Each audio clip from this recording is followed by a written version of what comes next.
ask yourself, what is the next right move? Not think about, oh, I got all of this stuff. What is the next right move? And then from that space, make the next right move and the next right move. And not to be overwhelmed by it, because you know your life is bigger than that one moment. You know you're not defined by what somebody says is a failure for you, because failure is just there to point you in a different direction. I say to my girls all of the time that your real work is to figure out where your power base is and to work on the alignment of your personality, your gifts that you have to give, with the real reason why you're here. That's the number one thing you have to do, is to work on yourself and to fill yourself up and keep your cup full. Keep yourself full. And I could understand that it really was because I was grounded. I've done was doing and continue to this day to do the consciousness work. I work at staying awake.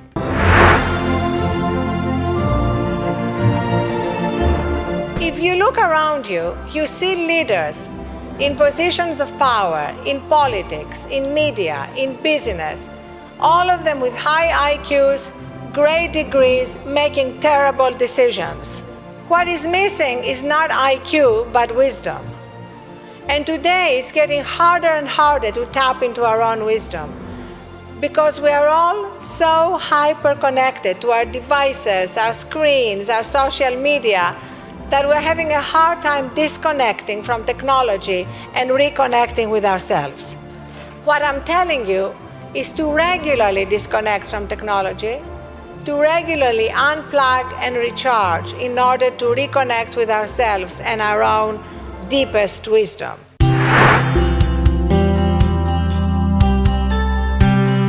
Well, I'm a very curious person, and that curiosity really is, I think, at the basis for all the kinds of things that I like to try and experiment with and attempt, and we have a good time doing it. It's not so much being driven as much as being interested in a lot of different things. I really encourage them, if they have a great idea, to run with it.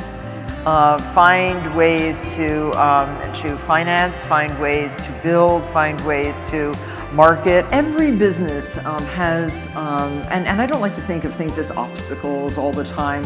I like to think of them as challenges to be solved and problems to be dealt with. Working hard and making money for your hard work, that was another thing that I also discovered as an entrepreneur, that it's all well and good to work really hard, but you must be compensated for your hard work.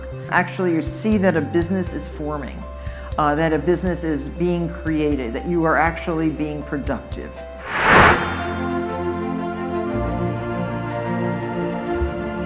I'm just a committed and even stubborn person who wants to see every child getting quality education, who wants to see women having equal rights, and who wants peace in every corner of the world. Education is one of the blessings of life and one of its necessities. That has been my experience during the 17 years of my life. We wanted to make our parents proud and prove that we could also excel in our studies and achieve those goals which some people think only boys can. But things did not remain the same. I had two options. One was to remain silent and wait to be killed. And the second was to speak up and then be killed. I chose the second one.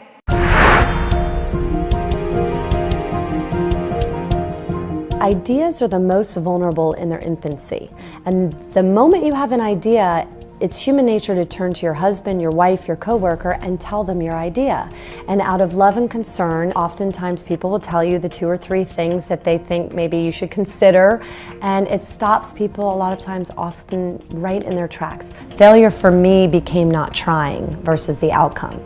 So many people don't take risks for fear of failure. They don't start the business, they don't go create the art they want to create, or they don't go try out to be in the play or whatever it is for the fear of failure. And once you redefine that for yourself and realize the failure is just not trying. Courage is not doing things in the absence of fear. Courage is doing things despite the fear. And I have so many fears, I do still. And the more you do it, it's like a muscle. Courage gets stronger and stronger and stronger in your life. I think especially the more people are in jobs or in their roles, they feel even more pressure, like I'm supposed to know this already, or I'm supposed to be the smartest person in the room because I've been doing this the longest, and that's a real disadvantage. Some people start businesses and try to come across that they're much bigger than they are because they feel like that's the only way they're going to be taken seriously. But if you know your product's great and you know why you made it, you don't have to apologize for being out of your home or your apartment or being small.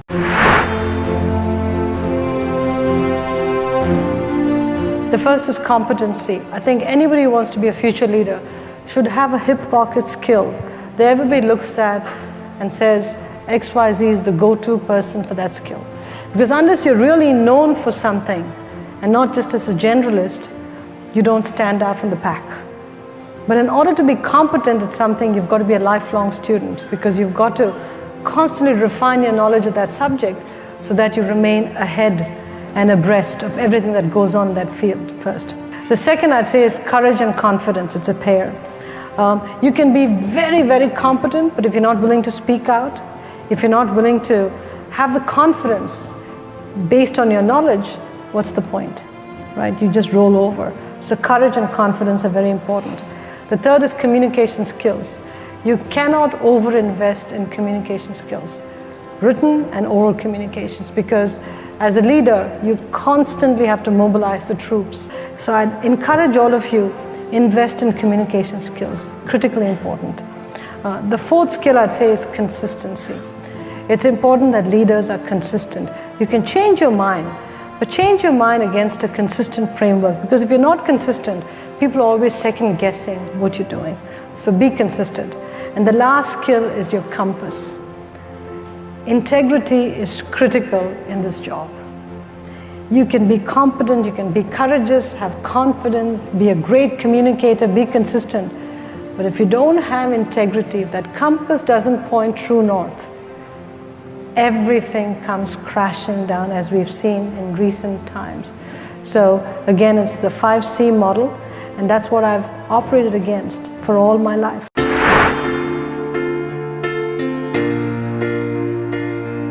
I think it's very important to keep evolving.